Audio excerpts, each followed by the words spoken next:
Tuhuma na shutuma hizi dhidi ya uwepo wa ubaguzi wa kidini nchini Tanzania zimetusikitisha, kutukasirisha na kutufedhehesha.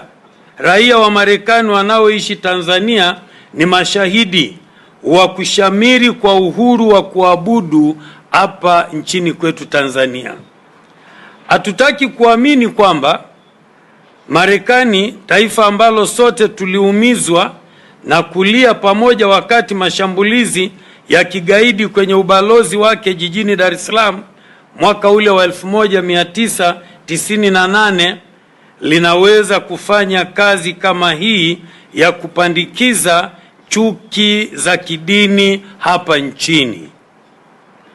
Kwa sababu hiyo, Jumuiya ya Maridhiano na Amani inalitaka bunge la Marekani kukataa hoja hii ya kibaguzi ya maseneta wake baadhi, kwani haina ukweli wowote na ina lengo la kupandikiza chuki ambazo hazipo nchini kwetu.